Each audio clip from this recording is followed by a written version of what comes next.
Assalamualaikum warahmatullahi wabarakatuh. Kami dari kelompok 4 akan mempresentasikan hasil diskusi kami. Sebelumnya, kami dari kelompok 4 terdiri dari Azizah Wulandari Elsa, saya sendiri Marielda Tania, Nanda Safira, dan Hanifatul Fitri. Kami akan mempresentasikan hasil diskusi kami, yakni mengenai pembangkit listrik tenaga air atau yang lebih dikenal dengan PLTA. Materi pembelajaran yang akan kami sampaikan pada kesempatan kali ini, yang pertama mengenai sejarah PLTA yang akan saya jelaskan sendiri, yang kedua konsep fisika pada PLTA yang akan dijelaskan oleh Hanifatul dan Nanda Safira, dan yang terakhir prinsip kerja PLTA yang akan dijelaskan oleh Azizah Wulandari Elsa. Nah, sebelum kita masuk kepada sejarah PLTA, tentunya kita harus mengetahui apa itu PLTA. Pembangkit listrik tenaga air atau yang lebih dikenal dengan singkatan PLTA adalah pembangkit listrik yang memanfaatkan aliran air, yakni merubah energi potensi menjadi energi kinetik. Menurut Peraturan Menteri Perindustrian Republik Indonesia, pengertian PLTA yang terdapat dalam Peraturan Menteri Perindustrian Republik Indonesia Nomor 54/M/IND /PER/3/2012 tentang pedoman penggunaan produk dalam negeri untuk pembangunan infrastruktur ketenagakerjaan, yaitu pembangkit yang mentransformasi energi potensi menjadi energi kinetik dan menghasilkan energi listrik. Selanjutnya kita masuk kepada sejarah PLTA. Beberapa catatan sejarah mengatakan bahwa penggunaan kincir air untuk pertanian, pompa, dan fungsi lainnya telah ada sejak 300 tahun sebelum Masehi di Yunani, meskipun peralatan-peralatan tersebut kemungkinan telah digunakan jauh sebelum masa itu. Perkembangan penggunaan energi dari air yang mengalir kemudian berkembang secara berkelanjutan sebagaimana dicontohkan pada desain tenaga air yang menakjubkan pada tahun 1600-an untuk Istana Versailles di bagian luar Paris, Prancis. Sistem tersebut memiliki kapasitas yang sepadan dengan 56 kW energi listrik. Pemanfaatan tenaga air telah digunakan sejak zaman kuno. Pada masa itu, energi ini digunakan untuk menggiling gandum serta kegiatan lainnya. Perkembangan penggunaan tenaga air dimulai pada pertengahan tahun 1770-an oleh insinyur Prancis bernama Bernard Forest de Bellido yang menerbitkan buku berjudul Arsitektur Hidrolik. Buku tersebut menjelaskan mengenai mesin hidrolik sumbu vertikal dan horizontal. Kemudian pada akhir abad ke-19, generator air mulai dikembangkan dan dapat dipasang pada mesin hidrolik. Kemudian pada tahun 1879, pembangkit listrik tenaga air pertama dibangun di Niagara Falls pada tahun 1879.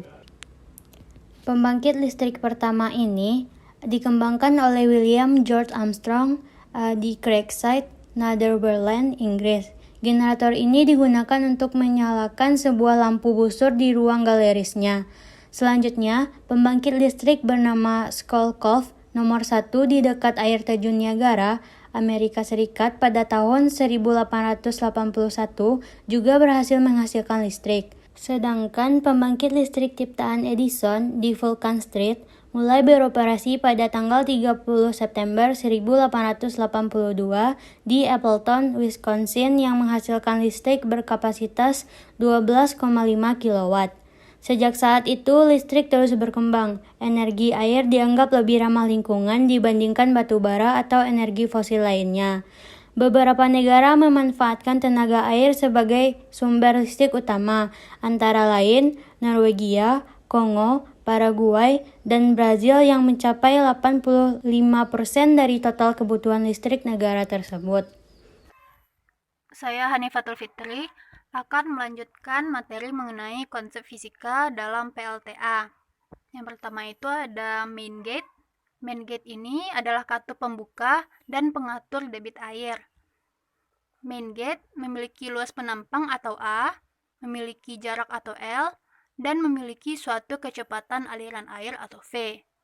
Sehingga debit air yang dihasilkan dapat dicari dengan rumus Q sama dengan V per T. Jika V sama dengan A dikali L, L sama dengan V dikali T, maka Q sama dengan V per T sama dengan A dikali L per L dibagi V sama dengan A dikali V. Sehingga debit air pada PLTA dapat dirumuskan dengan Q sama dengan A dikali V. Untuk Q adalah debit air pada PLTA, V besar adalah volume fluida, A adalah luas penampang, L jarak, V kecil kecepatan aliran air, dan T adalah selang waktu. Untuk contoh soal sendiri, yaitu air mengalir dalam pipa pesat yang mempunyai diameter 85 cm dengan kecepatan 25 meter per second. Berapa laju atau debit aliran volumenya? Di sini diketahui diameter atau D yaitu 85 cm, kita rubah menjadi meter yaitu 0,85 meter. Dan V atau kecepatannya adalah 25 meter per second. Yang ditanya di sini adalah Q atau debit. Untuk jawabannya sendiri, Q sama dengan A dikali V sama dengan 1/4 dikali Pi dikali D kuadrat dikali V. Q sama dengan 1/4 dikali Pi dikali 85 pangkat 2 meter pangkat 2 dikali 25 meter per sekon. Sehingga Q-nya didapatkan adalah 14,2 meter pangkat 3 per sekon. Selanjutnya ada pipa pesat atau penstock. Pipa pesat ini berfungsi untuk menyalurkan dan mengarahkan air ke cerobong turbin. Nah, salah satu ujung pipa pesat memiliki luas penampang atau A1 dan memiliki kecepatan air atau V1 yang dipasang pada bak. Sedangkan di ujung lain memiliki luas penampang A2 dan memiliki kecepatan air atau V2 yang diarahkan pada cerobong turbin. Pada bagian pipa pesat yang keluar dari bak dipasang pipa udara di atas permukaan air bak, sehingga persamaannya adalah persamaan kontinuitas, yaitu A1 dikali V1 sama dengan A2 dikali V2 sama dengan A3 dikali V3 sama dengan konstan. Perbandingan kecepatan fluida dengan luas dan diameter penampang, yaitu A1 kali V1 sama dengan A2 dikali V2 atau V1 per V2 sama dengan A2 per A1, yang mana A sama dengan luas penampang dan V sama dengan kecepatan. Kelajuan aliran fluida tak ternampakkan berbanding terbalik dengan luas penampang yang dilalui. Katup utama berfungsi untuk mengubah energi potensial menjadi energi kinetik, yang mana energi potensial yaitu energi yang terjadi akibat adanya beda potensial atau adanya perbedaan ketinggian, di mana rumusnya EP sama dengan M dikali G dikali H, yang mana EP sama dengan energi potensial, M massa air, G gravitasi saat air jatuh ke turbin, dan H ketinggian dari main gate ke dasar cerobong pipa turbin di bendungan. Kemudian, energi kinetis yaitu energi yang dihasilkan akibat adanya aliran air sehingga timbul air dengan kecepatan tertentu yang dirumuskan EK sama dengan setengah M dikali V, di mana EK sama dengan energi kinetis, M massa air, dan V kecepatan air. Energi mekanis yaitu energi yang timbul akibat adanya pergerakan turbin. Besarnya energi mekanis tergantung dari besarnya energi potensial dan energi kinetis. Secara matematis dapat dituliskan EM sama dengan T besar dikali omega dikali T kecil, yang mana T besar sama dengan torsi, omega yaitu sudut putar turbin, dan T kecil sama dengan waktu. Ketika turbin berputar, maka rotor juga berputar, sehingga menghasilkan energi listrik sesuai persamaan ET sama dengan V dikali I dikali T, yang mana ET sama dengan energi listrik, I arus, dan T kecil sama dengan waktu. Generator listrik adalah sebuah alat yang memproduksi energi listrik dari sumber energi mekanis. Generator terdiri atas dua bagian yaitu rotor dan stator. Jika turbin berputar, maka rotor juga ikut berputar. Magnet yang berputar memproduksi tegangan di kawat setiap kali sebok kutub melewati koil yang terletak di stator. Lalu tegangan inilah yang kemudian menjadi listrik. Konsep fisika yang terlibat di generator yaitu mengenai GGL. Induksi dengan perumusan secara sistematis yaitu E sama dengan N dikali d theta per dt dikali volte, yang mana E sama dengan tegangan Ihms, N sama dengan jumlah lilitan, theta sama dengan flux magnet. Kemudian putaran rotor dipengaruhi oleh frekuensi dan jumlah pasang kutub pada rotor sesuai dengan persamaan N sama dengan 60 F per P, di mana N sama dengan putaran, F sama dengan frekuensi, dan P sama dengan jumlah pasang kutub. Baiklah, saya Aziza Wulandari Elsa akan melanjutkan materi mengenai prinsip kerja PLTA. Pada dasarnya, prinsip kerja PLTA adalah perubahan energi potensial dari aliran air menjadi energi listrik. Transformasi energi tersebut terjadi berkat adanya bantuan gaya gravitasi, yaitu air yang telah dibendung dialirkan menuju turbin. Ketika air mengenai turbin, maka energi potensial akan berubah menjadi energi kinetik dan sanggup memutar turbin yang menghasilkan energi mekanik. Turbin yang berputar tersebut selanjutnya meneruskan putaran ke generator. Energi mekanik yang berasal dari turbin kemudian dikonversi oleh generator menjadi tenaga listrik. Selanjutnya, arus listrik akan melewati power supply dan dialirkan ke pengguna melalui kabel-kabel yang saling terhubung. Kabel-kabel penyalur daya listrik tersebut dialirkan melalui sutet atau saluran udara tegangan ekstra tinggi dan tiang-tiang listrik sehingga sampai ke pengguna.